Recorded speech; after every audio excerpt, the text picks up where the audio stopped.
Indicative बेटा first look at the board please. अभी books को छोड़ दो. Page number is 244 for reported speech.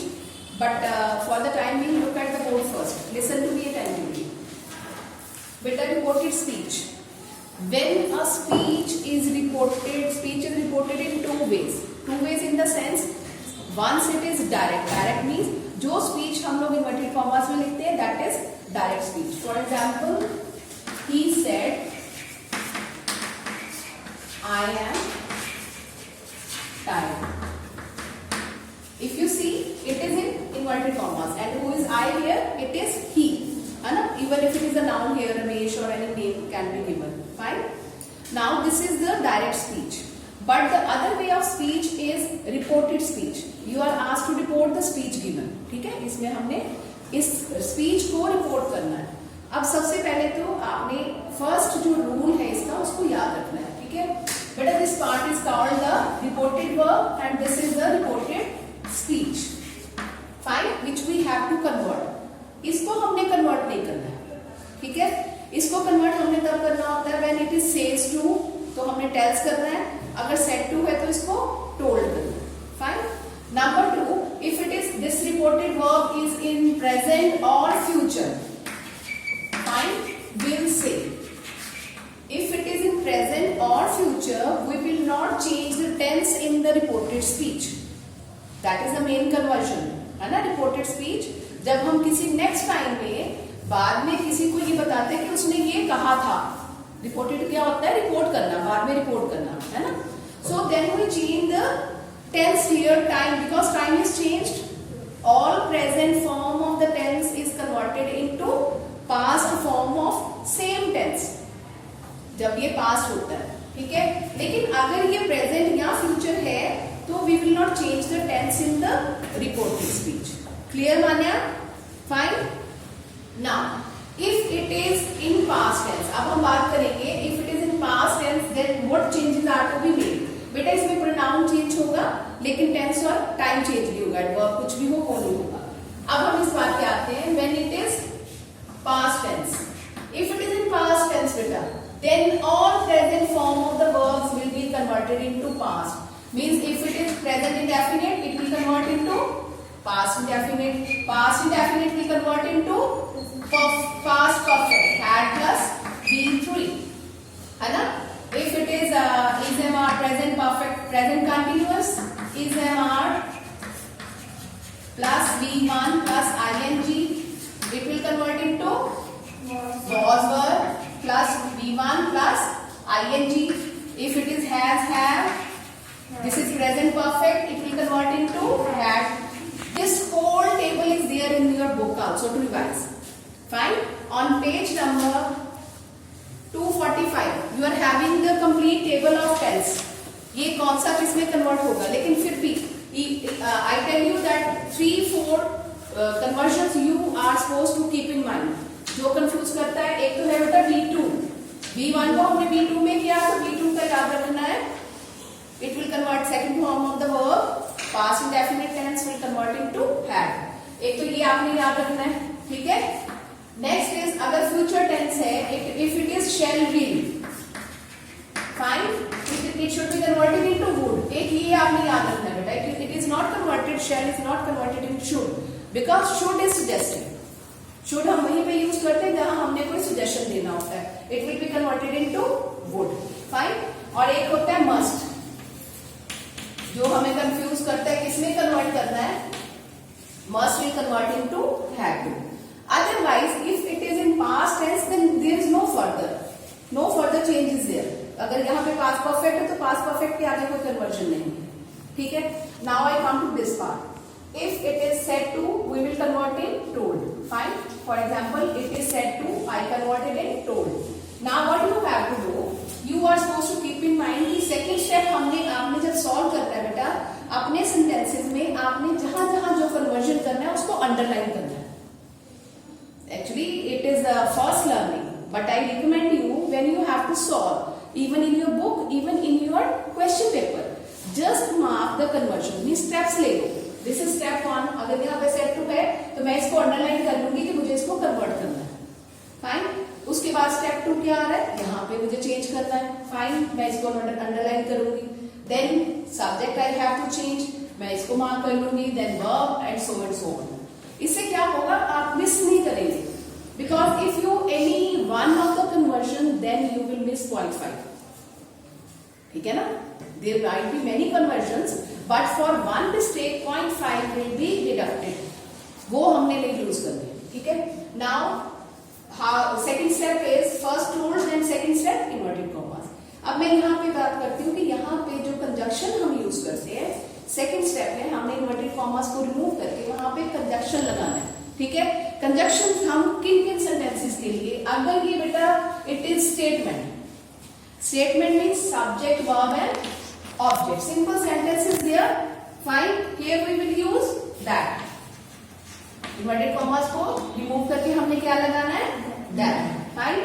Now second question is, it is question, question means it is verb, subject and object. The sentence here is interrogative. It is verb, subject and object. अब इसका जब conversion करना है, then in place of that we will write if. What we write? If. And after if it should be a statement. It will be statement. Statement again, subject, verb and then object. ये इस बात को याद रखना है. In your even 9th and 10th standard and coming stages, this interrogative sentence will be there in question paper. इसलिए अगर एक बार अपने दिमाग में आप ये सेट कर लें कि मुझे यहाँ पे इन्वर्टेड कॉमास को रिमूव करके मुझे क्या लगाना है, इफ लगाना है, और इफ के बाद the sentence should be statement, subject, verb and object, clear. Now if there is WH word here, for example he said what are you doing, fine. Now here I will said की जगह पे एक तो मुझे क्या use करना है, asked. Asked means पूछा. First verb, a reported verb I will use asked. Then here it is WH family word. WH family word means what, when, where, how, whom, whose. All the interrogative pronouns starting with H or WH they are called the WH family words. अब यहाँ पे जब WH family words है बेटा, यहाँ पे if नहीं लगाना, यहाँ पे मुझे क्या लगाना है, उसके प्लेस पे सीधा डायरेक्ट यही WH फैमिली वर्ड, और उसके बाद जो सेंटेंस रहेगा वो क्या होगा, statement, subject, verb and object. Means पहले subject what, you, then are will be converted into you were doing, full stop, this is the conversion. If के बाद स्टेटमेंट, अगर WH फैमिली वर्ड है तो इफ यूज नहीं होगा, और if के बाद then after WH family word it should be statement. इसको नहीं भूलना, कंफ्यूज नहीं करना, क्योंकि mostly we use verb after WH family word, है ना। लेकिन यहाँ पे जब कन्वर्ट करेंगे WH family word, then subject and then it should be a statement, ठीक है। Next is when it is third kind of the sentence, it is imperative sentence. Now for imperative sentence, for example, here it is that set to imperative sentence says the structure is verb and object. There is no subject in imperative sentence. Imperative sentence क्या होता है, जिसमें subject नहीं होता है. For example, go away, open the door, come inside, जो instructions होती हैं, कुछ ऐसे command होते हैं. और आपको ये मालूम है कि यहाँ पे हम told की बजाय हम अलग imperative verbs यूज करते हैं. रिमेम्बर, अलग यहाँ पे यूज करते हैं. अगर प्लीज गो अवे तो रिक्वेस्टेड यूज करते हैं. अगर ऑर्डर है गो अवे तो कमांड यूज करते हैं, इंस्ट्रक्शन यूज करते हैं, एडवाइस यूज करते हैं. याद है ये सारे? जब अंदर वर्ब से स्टार्ट होता है. For example, he said to मी,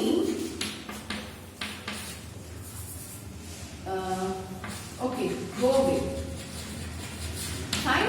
अब यहाँ पे he said to me, अगर इसकी जगह पे टीचर है, if it is teacher said to me go away, so teacher ordered भी हो सकता है, टीचर इंस्ट्रक्टेड भी हो सकता है. मैं ये रिकमेंड करती हूँ कि टीचर के लिए आप इंस्ट्रक्टेड वर्ड यूज करें, है ना.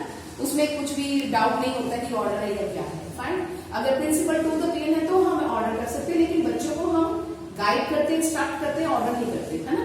तो we can use here instructed. The teacher instructed me. अब इसके बाद यहाँ कन्वर्जन क्या करेंगे, to and the as it is we can pick to go away. Fine, clear. अब यहाँ पे if here we have some negative sentence, don't pluck the flower. Fine. Now, for such sentences which are having some negative instruction. Fine बेटा। अब इसके लिए या तो हम लोग एडवाइस यूज कर सकते हैं। फाइन, टीचर एडवाइस मी, और इसके बाद क्या यूज करेंगे यहाँ पे, नॉट टू। नॉट टू के बाद we will take the same. अब डोंट भी उठाएंगे, टू नेगेटिव बिकम्स पॉजिटिव, है ना। यहाँ पे नॉट यूज कर लिया हमने। नॉट टू के बाद we will pick the this sentence, same again this part of the sentence, not to pluck the flower. अब इसका दूसरा वे होता है, अगर हमने एडवाइस नहीं यूज किया तो यहाँ पे हम वर्ड यूज कर सकते हैं forbid. Wherever you feel this don't use, जहां पे भी इंस्ट्रक्शन में डोंट यूज है बेटा, वहां पे आप बिना हेजिटेशन के you can use forbid. Forbid का मतलब होता है मना करना, लेकिन ये ध्यान रखना है जब भी फॉरबिड यूज कर लिया, फॉरबिड के बाद टू लगाने के बाद हमने this part of the sentence, the teacher forbid me to pluck the flower. Forbid का मतलब मुझे मना किया, फिर इसको दोबारा नेगेटिव नहीं करना, you should remember this. Fine. इसके अलावा तो जो वर्ड्स, जो एडवर्ब हमें नियर टाइम के यूज के लिए यूज किए जाते हैं, फॉर एग्जाम्पल दिस बुक, है ना, this determiner is used, or for adverb now, है ना। तो all these are converted into now, into then, here is converted into there, this is converted into that, to show the remoteness or a distance, a little gap in the time।